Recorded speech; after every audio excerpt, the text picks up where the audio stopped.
பொய்ய சொல்றேன். பாளையங்கோட்டில் இருக்கக்கூடிய வெள்ளக்காரனுக்கு சொந்தமான நெல்லை நம்ம பெரிய மகாராஜா கொள்ளையடிக்க சொன்னார்னு சொல்லி பெரட்டி அடிக்கிறேன். பொய் இவ்வளவுதானே இருக்கா? விடியால உங்களை பஸ் ஏத்துற வரைக்கும் வெறும் பொய்யாத்தான் இருக்கு. என்னென்ன நாலாவது பொய்யில வந்து நிக்கிறீங்க சொல்லியாதானே பாவி பையில பெரட்டி அடிக்கிறோம். அடிச்ச உடனே ஊமத்துறை மகாராஜா அதுவும் ஊன்னு கேட்டார். அதிகமா அப்புறம் என்ன வேணும்னு கேட்க நெல்லை கொள்ளையடிக்கிறதுக்கு 1000 கம்பளத்துமார்கள், நெல்லை சுமப்பதற்கு 1000 பொதிமாடு வேணும்னு சொல்லி எல்லாத்தையும் கூட்டிக்கிட்டு எங்க போற பாளையங்கோட்டை போறேன். சரி, ஏன் அந்த பாளையங்கோட்டை நெல்லை கொள்ளையடிக்கணும் தெரியுமா? அந்த நெல்லாகப்பட்டது வெள்ளக்காரனுக்கு சொந்தமான நெல்லு. அந்த நெல்லை கொள்ளையடிச்சாத்தேன் வெள்ளக்காரனுக்கு கோவம் வந்து படையெடுத்து வருவேன். படையெடுத்து வந்த உடனே கட்டவ மரசரும் ஊமத்துற வேண்டியது இவங்களும் படையெடுப்பாங்க. சரி, ஒருத்தருக்கு ஒருத்தர் அடிச்சுக்குவாங்க. ஒண்ணு அவங்க சாவுவாங்க, சரி, இல்லைன்னா கத்தி கம்பளப்பட்டு நீங்க சாவுவீங்க. பாவி நான் கொண்ட நாளைக்கு உன் நாடகம் தான் பாத்துக்க.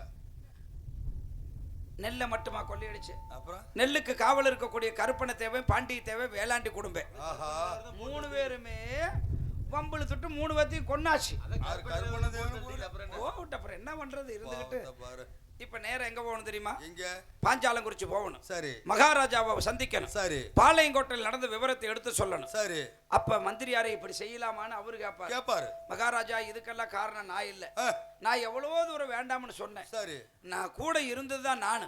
நெல்லை கொள்ளையடிச்சது கொலை செஞ்சது எல்லாமே கம்பளத்துமார்கள் தான் அப்படின்னு சொல்லி பழிய தூக்கி கம்பளத்துமார்கள் மேல போட்டு நம்ம கூடவே இருந்து சரி குள்ளநரி வேலை செஞ்சு குழி பறிச்சு இந்த ஓடையிலேயே 3 பேர்த்தையும் புதைச்சிட்டு போயிடணும். ஆனா உன் வழி தனியாவே நீ எல்லாம் பாத்துக்கிட்டு இருக்கிற. ஆமா, இருந்துகிட்டு பெரிய இம்சையா இருக்குது. மகாராஜா என்னையா மாண்டு விட்டான் என்று சொன்னீர்கள். இதோ மாண்டவன் மீண்டும் வருகின்றேன். பாஞ்சாலங்குறிச்சி கோட்டையை நோக்கி வந்து கொண்டிருக்கிறேன். பார்க்கிறேன் இந்த பாஞ்சாலங்குறிச்சி பதிமன்னர்களை. புறப்படுகிறேன் அரண்மனையை நோக்கி.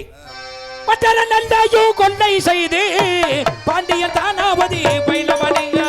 பட்டர நல்லாயோ கொள்ளை செய்து பாண்டியன் தானாவதி பைரவனே. பதிமாட்டு மேல நல்ல பாரம் போட்டு புறப்பட்டு வந்தேன் பாஞ்சநாடு.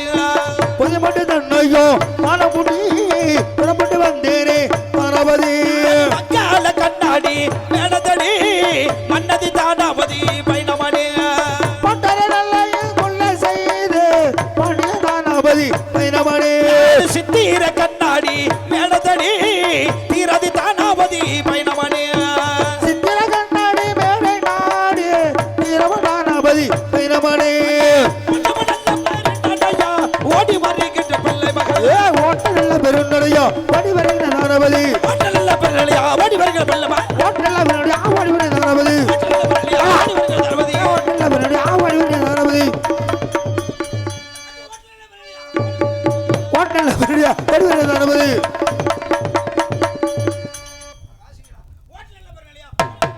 ஓட்டல்ல பெருநடையா ஓடி வருகிற தானாவதி. ஓட்டல்ல பெருநடையா ஓடி வருகிற தானாவதி.